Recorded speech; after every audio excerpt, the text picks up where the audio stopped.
Bonjour tout le monde, bienvenue. Welcome everyone. Thank you. As we begin our meeting today, and on behalf of Ottawa City Council, I wish to acknowledge that Ottawa is built on unceded Anishinaabe Algonquin territory.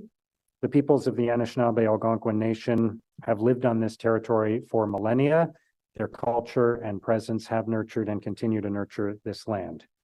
The City of Ottawa honors the peoples and land of the Anishinaabe Algonquin Nation and honors all First Nations, Inuit, and Métis peoples and their past and present contributions to this land. I will now ask the committee coordinator to do the roll call, please. Councillor Lula. Present. Councillor Dudas. Present. Councillor Curry. Here. Councillor Gower. Here. Councillor Tierney. Present. Councillor King. Here. Councillor Leeper. Good morning. Councillor Brockington. Here. Councillor Menard. Here. Councillor DeRuse. Here. Vice Chair Kitts. Here. Mayor Sutcliffe. Here. Your quorum, Mr. Mayor. Thank you. Are there any declarations of interest?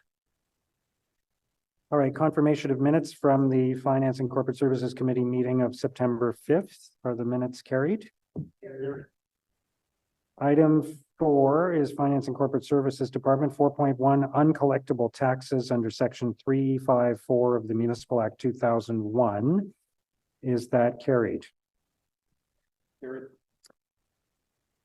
Item 4.2 is the Municipal Price Index Feasibility Review. I'd like to hold that for comment. Okay. Mr. Mayor. Item 5.1 is the Comprehensive Legal Services Report for the period of January 1st to June 30th, 2023. Is that received?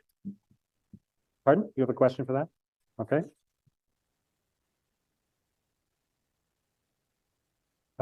Item 6.1 is a status update for the Finance and Corporate Services Committee inquiries and motions for the period ending September 21st. Is that received? Received. Item 7.1 is a request to waive the leasing policy for LRT retail spaces. Is that carried? Mayor, can you just one quick question on that? Okay, we'll hold that. Thanks. Item 7.2, there is a delegation on that, so we'll come back to that one. So let's go back to item 4.2, the Municipal Price Index Feasibility Review. And Councillor King, you had a question? Just a comment, Your Worship. I just wanted to go on record to disagree with staff's assessment concerning the development and use of a municipal price index within this budget cycle. I believe that using various economic tools and indices in budget analysis can provide a better comprehensive understanding of the economic landscape and help both city staff and council make more informed decisions. Different tools, such as a municipal price index, offer varied perspectives, ensuring a more well-rounded analysis. Within the report, it had been noted that the City of Edmonton had stated that a municipal price index is not a prescriptive tool that mandates operating expenditures increases each year. Rather, a municipal price index is a tool that helps better inform the city's budgetary process concerning external economic conditions that the city may be exposed to. This type of analysis is beneficial considering the breadth of inflationary pressures have remained wide in Canada and has actually accelerated at its fastest pace in a generation. The city is affected by external factors such as rising payrolls within the construction sector and the increasing cost of transportation, cement, asphalt, and other materials as examples. It makes sense to undertake a collective assessment of such economic variables to enable more accurate predictions and budget planning. The MPI as a tool could assist with facilitating more evidence-based policymaking, ensuring our policies better align with economic realities, and that we have a wider suite of tools to assess potential budgetary risks, aiding in the formulation of risk mitigation strategies. I believe such a tool could help us better assess and manage the economic pressures that have and will continue to beset us, especially concerning transit, affordable housing, construction, and other escalating costs. I also believe that with advances in technology, such as machine learning, that a new set of economic modeling tools, which did not exist more than a decade ago, can be leveraged to aid in the creation of a municipal price index. I think integrating various economic tools and indices in budget analysis can offer a more comprehensive, accurate, and insightful approach to budget planning. Our goal should be to continue to enhance tools to ensure that elected decision makers and the public have the knowledge and insight to make informed decisions, maintain and improve city services, promote economic growth, and ensure sustainable development. The implementation of MPI should be one of those enhanced tools, and with massive deficits and pressures projected in our upcoming transit operating budgets in the years to come, it is my opinion that we should strongly consider its use in the years to come. Thank you, Mr. Mayor. Thank you, Councillor King. Councillor Leeper? I think Councillor Oh, Menard. sorry, I didn't see that because his camera isn't on. Councillor Menard. Thank you very much, Mayor. Yeah, I can turn my camera on if you like. There we are. Just wanted to touch base on this one and just ask staff a question about what their intent is. I know I saw the report tabled and the report was kind of high level, but just wondering what the intent is. Is the intent to bring forward a municipal price index as soon as possible, as we saw during the budget direction discussion? And I think it was located in the budget direction documents. Just in terms of that MPI, looking to other cities that have done this, and in light of Councillor King's comments, just wondering their thoughts. Thanks, Mayor. Mr. Mayor, yes. So as per the motion, was directing staff to look at the feasibility of leveraging an MPI. What this report recommends is not to move forward with that. So I'll kind of take the opportunity to give some context. So basically what we use at the city is a very more prescriptive process of inflationary pressures. The majority of our pressures, approximately 50%, is driven by compensation. So that's driven through your collective agreement increases. We also look at individual commodities such as our utilities, water, hydro, et cetera. We use the exact inflationary increases for those specific commodities. We also do the same for our fuel, specifically our diesel, where we edge our contracts. So when you look at across the different municipalities, Edmonton and Calgary does use it. There's a number of municipalities in Ontario that use it, just some that have used it but decided not to use it because they use a more prescriptive approach to budgeting like we do here. The other component is when I look at my colleagues in York, they actually did a pretty in-depth study of the MPI versus CPI. And I'll just quote a couple indicators just for reference. In 2023, the CPI was 3.5%. York calculated the MPI at 3.5%. 2024, they project 2.3 for CPI, MPI 2.4%. 2025 CPI 2%, 2025 MPI 2.1%. So there's a very marginal difference between the two rates. Having said that, even when we look at our different commodities, when you look at the way we use a prescriptive approach to each specific area, if I were to apply the MPI, it would actually not benefit certain things like our food security budget. We have a $1.5 million food security budget. So if I were to use a flat CPI or an MPI, that would suggest using a 2.4%, I'm sorry, for 2024. What we're actually using in our budget build for the food component of our budget is actually 8.5%. So again, what we do is we go commodity by commodity and use the specific commodity increases. Where there's no specific one, we look at our contracts, because some contracts have a rate card, so the standard rates apply from a construction contract perspective. So there's very limited areas in our budget that we actually apply that kind of blanket CPI. The other component of the MPI is it is a quite onerous process to develop and maintain.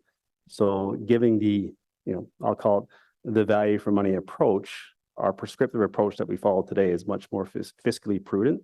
And that's why we're recommending that moving forward with establishing or maintaining an MPI. Okay, thank you for that. I'm interested in this because I know in the past we have had the discussion a lot about implementing, at least getting more statistics, because oftentimes our contracts are coming in at different rates, let's say, than federal contracts might or other contracts might. And having a better understanding of the municipality's costs is always helpful, I think, as a data point. Of course, at the end of the day, it's our residents' costs that matter most, and how they're being affected by, not just our own property tax decisions, but by the fees that we charge in our budget. Now that's a different conversation than what the municipality would be affected by in terms of overall price inflation, but obviously something to keep in mind in doing this exercise. Is this a change though? Because it seemed in the budget directions we were heading in this direction or considering it. So are we changing that with this report, or is this steady state that we were always intending?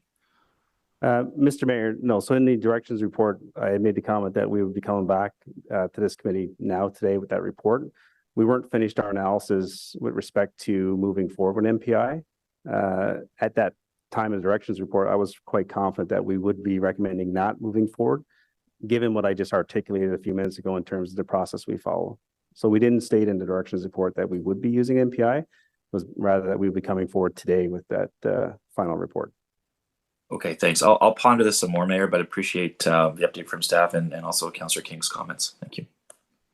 Thank you, Councillor Menard. But what you're saying is effectively that rather than look at an amalgamated price index on municipal costs, we're looking at each individual cost on its own and understanding the rate at which it's growing individually, rather than combining them all into some type of average, and that has more value than an index.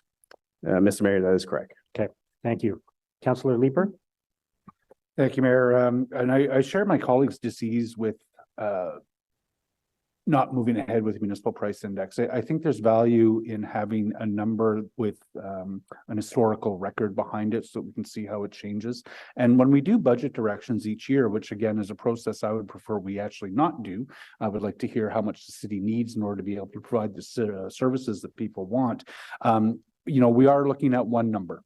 We're looking at is it going to be 2.5% this year? Is it going to be 3% this year? And I'd like to be able to compare that to an overall idea of what inflation is doing, because I don't believe that the recommendation that comes in front of us in terms of what the budget direction number is necessarily reflective of a very rigorous look at what each of the budget line items is going up by. It would be useful to have that larger number in front of me. And I don't think that, we have had the time necessarily to contemplate how this can be used. So I just want to confirm today, and I think you said so in your response to Councillor Menard, that we're not voting today on whether or not to institute a municipal price index. That would be subject of a motion that any councillor could bring to either this committee or to council. What we're voting on today is simply receiving the analysis that you've done so far. Mr. Mayor, yes, the motion was to feasibility. My report recommendation is not to proceed with an MPI. So you're voting on the report today, but yes, a motion could be brought forward if the will of council is to do that. Yes. Okay, perfect. Thank you. Thank you, Councillor Leeper. So is the report received? Received. Thank you. Item 5.1 is the comprehensive legal services report. Councillor Brockington, you had a question or comment about that? Yes, I have a sort of a high level question, not germane to the time period of this report, but it is an issue that I'm struggling with in my ward right now, Mayor, and that is following the August 10th significant rainfall event that we had, I would estimate that hundreds of homes in my ward have been damaged by water penetration. And a number of people are considering filing a claim against the city for damages that range from $10,000 to $100,000 per household.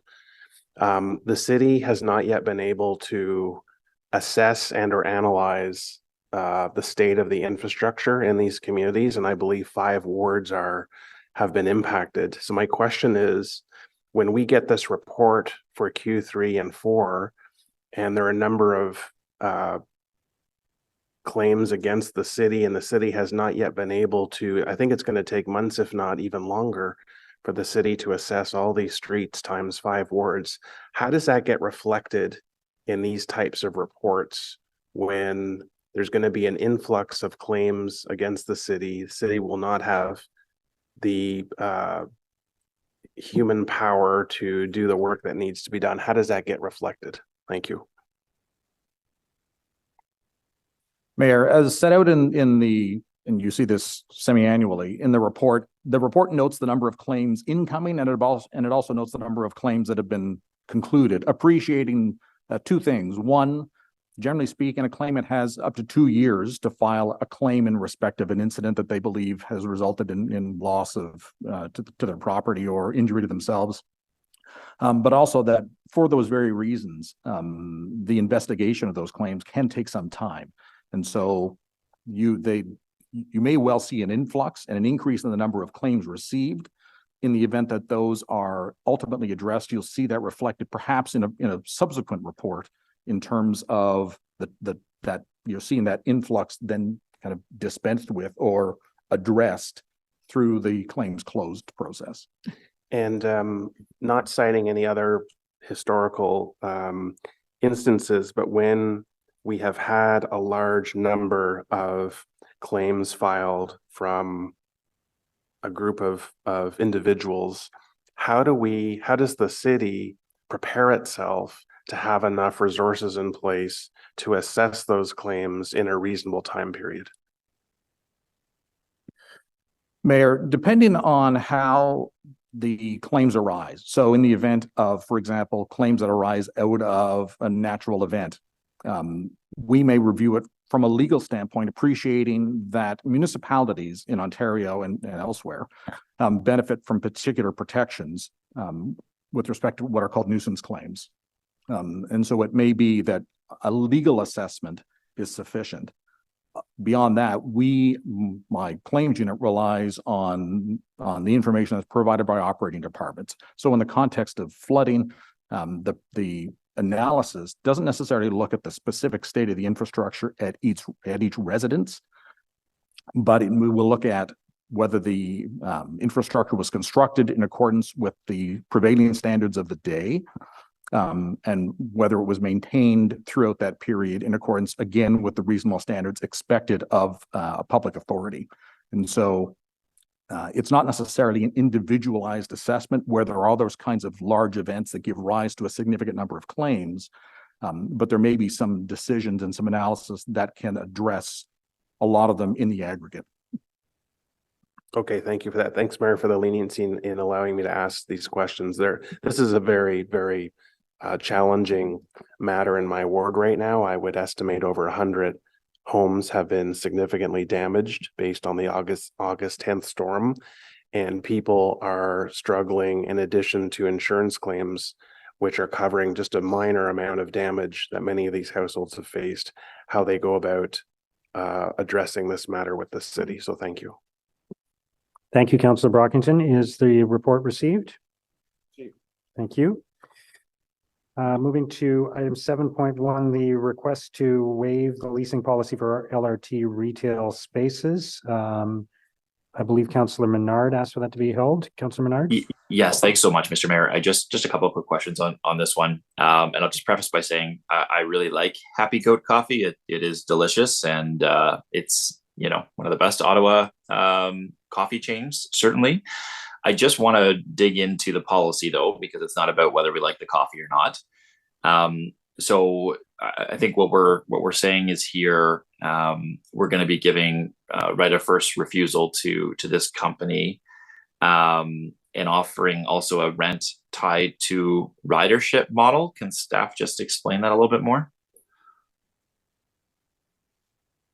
Yes, Mr. Mayor. So we are proposing to offer them a first right of refusal for the next phase of the LRT. The leasing policy requires that city space that's available for lease is to be marketed and open to the public. So that's what we're asking committee and council to waive to go forward and offer them that first right. If we would negotiate obviously a market rent for this space. And if they choose not to move forward with those spaces in phase 2 LRT, then we would market it out to the general public for some type of use. Okay, and why are we sort of just giving, I guess, preference to the one company instead of marketing it right from the get-go? I think from staff's position, given the conditions and the change in market that happened for them in phase one, we're offering them this opportunity, given the investment they made in phase one.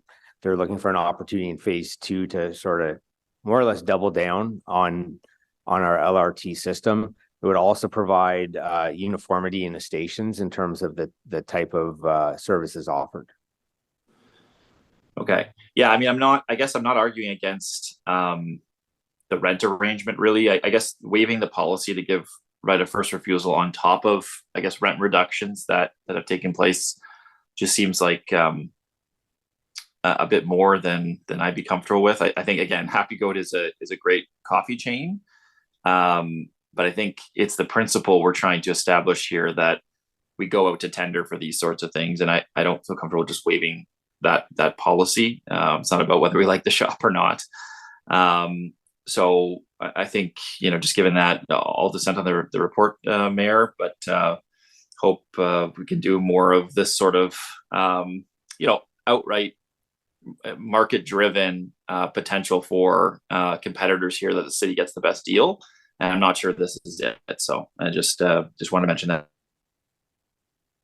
Report. Thank you.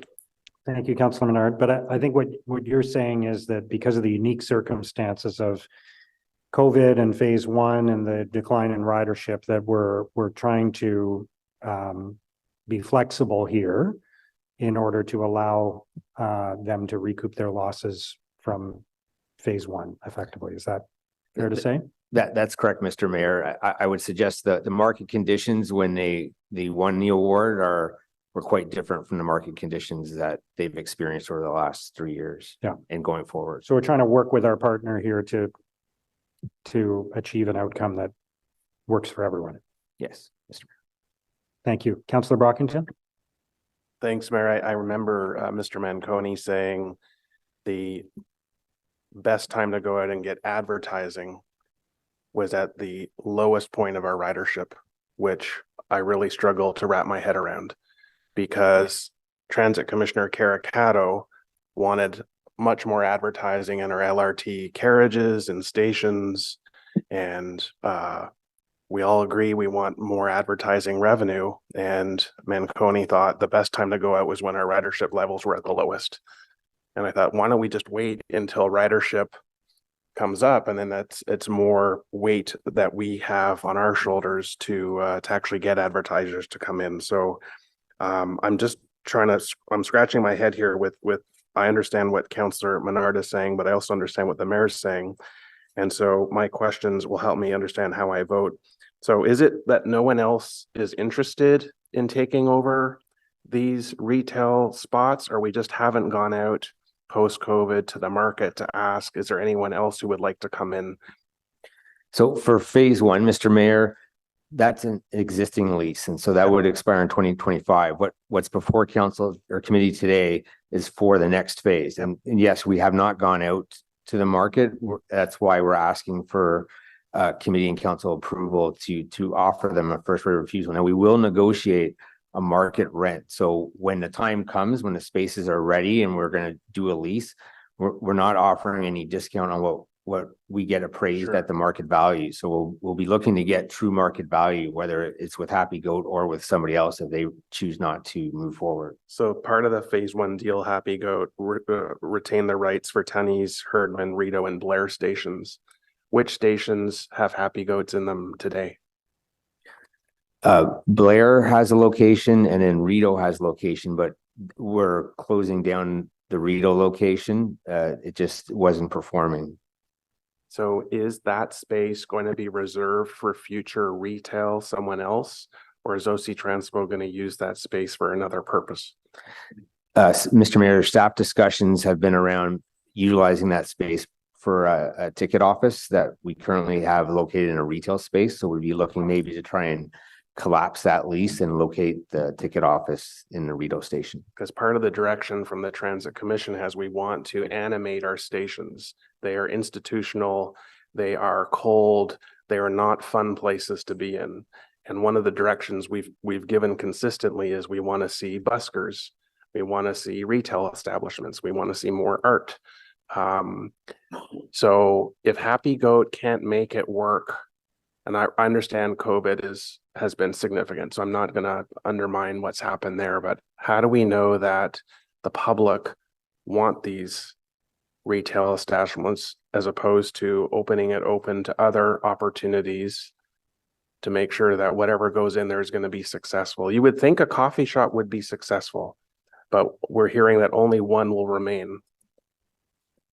No, well, Mr. Mayor, Happy Goat will be opening its other two locations. So that would be at Herdman and at Tunney's. Only the Rito station will be closed. And I think Happy Goat just saw it wasn't performing, and it probably due to the location, it's the deepest station in the line, and it's easier to get your coffee at street level than it is down in the station. Fair enough. Okay, so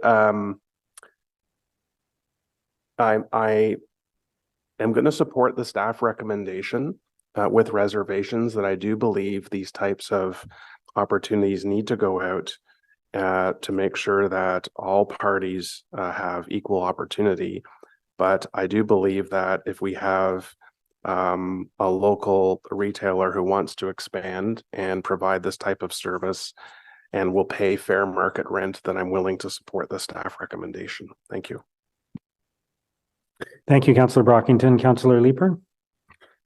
Thank you, Mayor. And I too will be supporting the staff recommendation. I feel for Happy Goat trying to make a business selling coffee in the Rito station, given the environment there. When there's a Starbucks, literally on top of them, that's not an easy business to make, and good on them for at least trying. I do think they invested in stage one on the basis that we were going to build an LRT that was going to attract a very high ridership, and that has not been the case. I don't want to diminish the step that staff are having to take here of very explicitly asking us to waive our policy on the basis of special considerations. That is a mechanism that exists within our rules as a council. And in this case, staff are taking that step of asking us to make an exception to our own policy. But I think for those of us who understand the commitment and the investment that Happy Goat has made in stage one, that has been extremely challenging, and not just because of COVID. I have to say that I believe that our own LRT challenges that are self-inflicted have had an effect on the potential customer base that Happy Goat has had. So I'm really pleased. I will be very pleased to give them that right of first refusal. I am curious, what would be a proposed term of lease if you are able to negotiate something with Happy Goat? Mr. Mayor, that'd be too early to contemplate. We won't enter into negotiations until the LRT is closer to completion. Okay. They're not, would it be in the ballpark of a 10-year lease, a 5-year lease, a 20-year lease? The existing lease was agreed to at 5 years with a 9-year option to renew. So we'd probably maybe looking at something similar. Okay. Well, I hope Henry is successful in making that. And I, for one, am willing to make an exception in this case. Thank you. Thank you, Councillor Leeper. Councillor Gower. Thank you. The report noted that a date will be established for the opening at Tunney's. Does staff have any additional information about when that might be? We wanted to wait until, Mr. Mayor, we wanted to wait until this report was approved to start discussing that, but it'd be ASAP from our perspective. Okay, that's good to hear. It'll be a welcome addition to the station when it opens. Thank you. Thank you, Councillor Gower. All right, is the report carried then? Mayor, thanks. So, Councillor Menard, you're noting your dissent, yes? Yeah, thank you. Okay. All right, item 7.2 is the delegation of authority for the acquisition and sale of land and property from the 1st of January to the 30th of June, 2023. And we do have a written submission from Cheryl Parrott along with a delegation from Cheryl Parrott. So whenever you're ready, Please go ahead. Okay, thanks. So if you could just hold the video for a minute. I'm here to seek clarification on the staff delegated authority for 1010 Somerset and how that affects Plouffe Park located at Somerset and Preston Street. 4 groups came together 2 years ago to try to request input on the plans for the new development at 1010 Somerset. And that includes Plant Pool Recreation Association, the Recreation Association of Hintonburg, Dalhousie Community Association, and Hintonburg Community Association. We've read the committee documents when this parcel of land was purchased from the federal government in March 2021.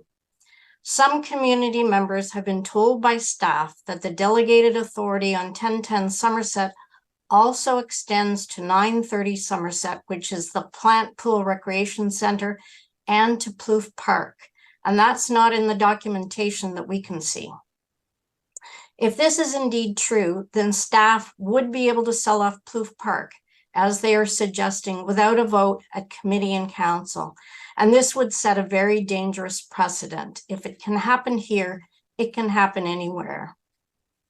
This sale would be counter to Article 7.2 of the Parks and Rec Master Plan, which states, existing parkland shall retain recreation as its primary function and shall not be sold or built upon.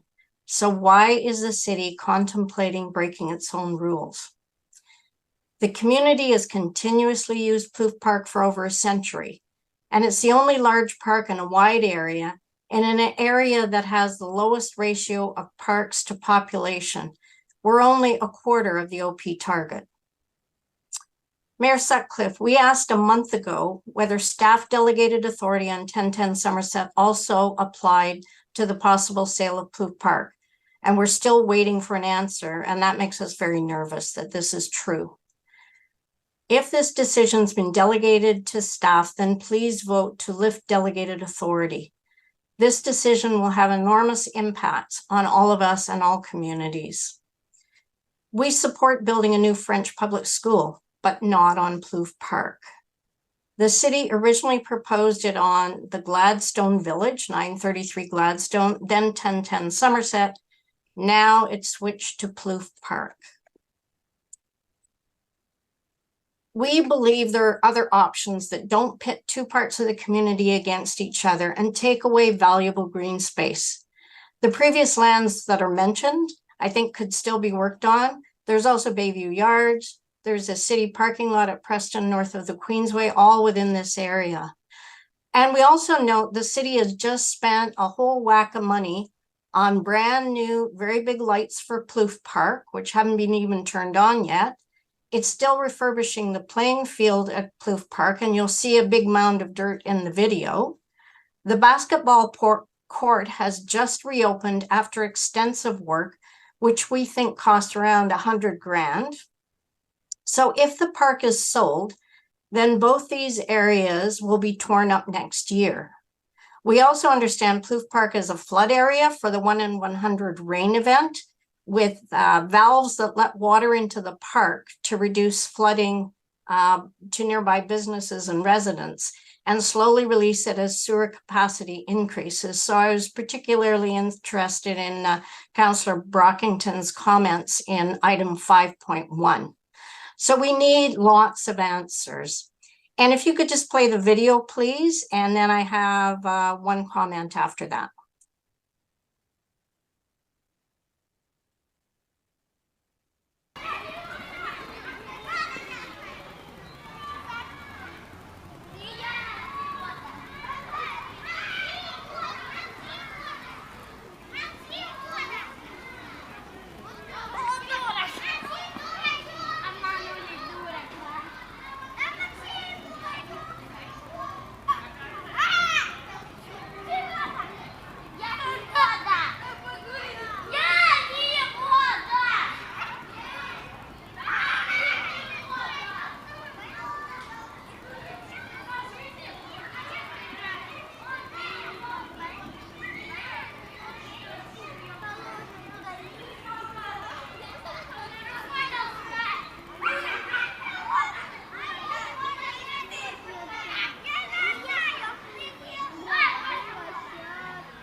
So you have about 10 seconds left, Cheryl.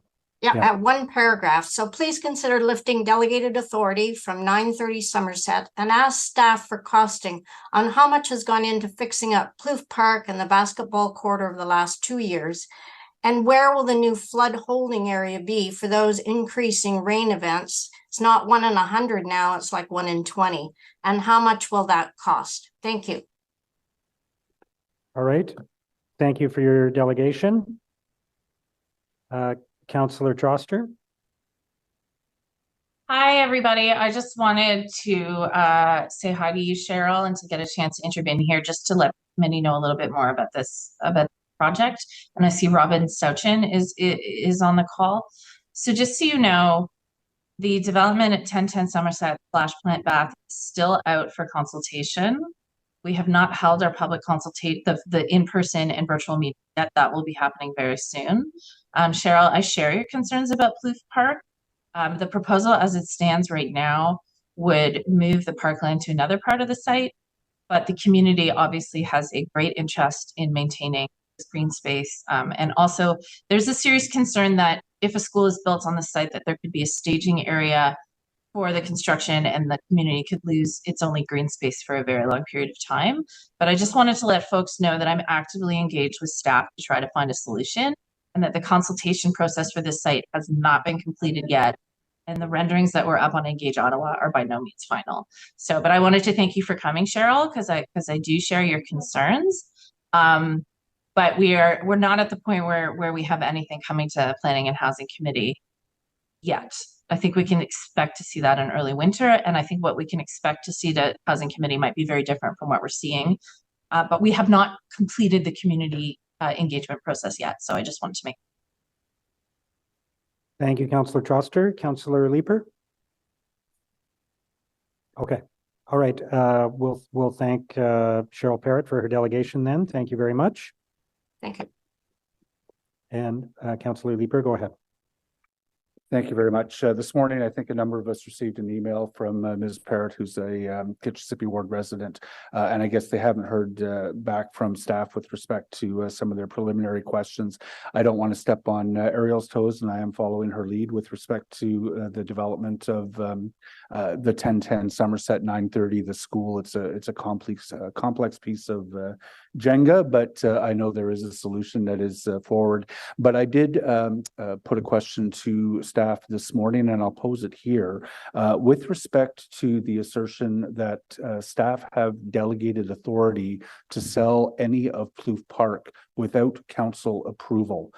Is that the case? What would be the disposal policy surrounding anything at Plouffe? Mr. Mayor, that is not the case. The city has the retention of municipal parkland policy that requires any parkland property, city parkland property that is zoned for recreational use to come before committee and council before we can dispose of. So it trumps the delegated authority bylaw. So any parkland would come before this committee and then would go before council. Now, 1010 Somerset is adjacent.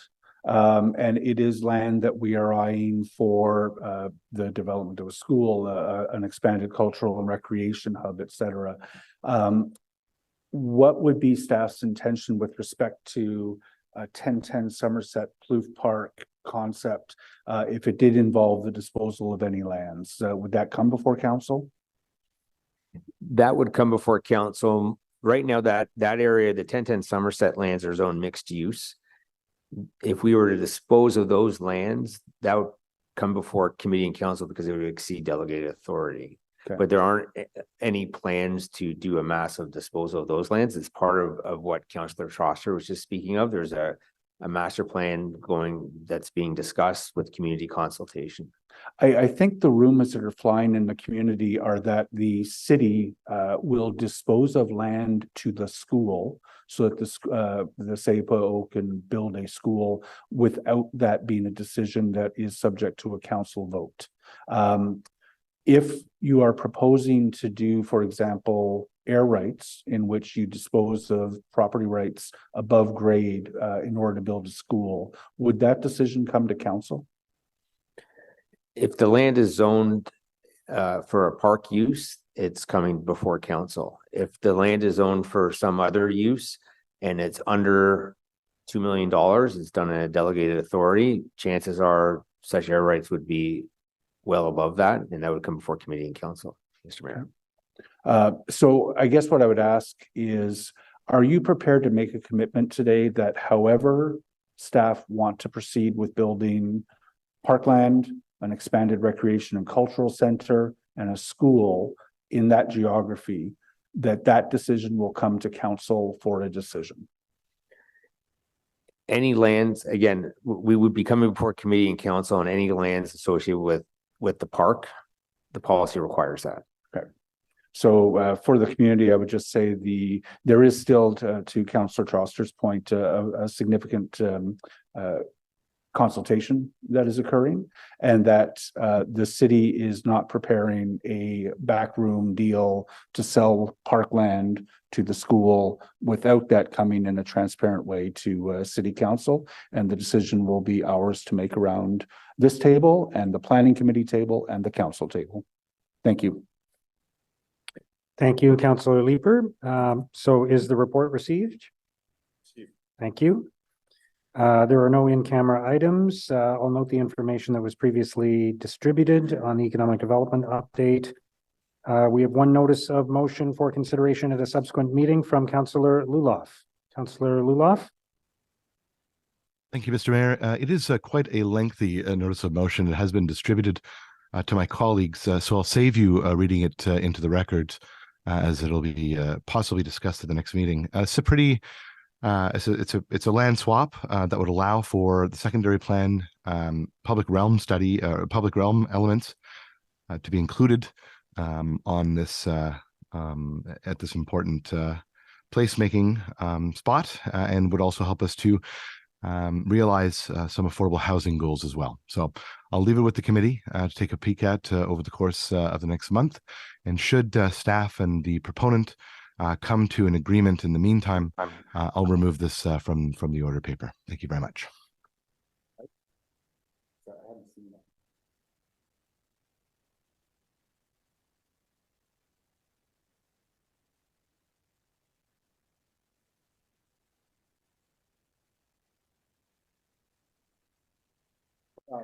Okay.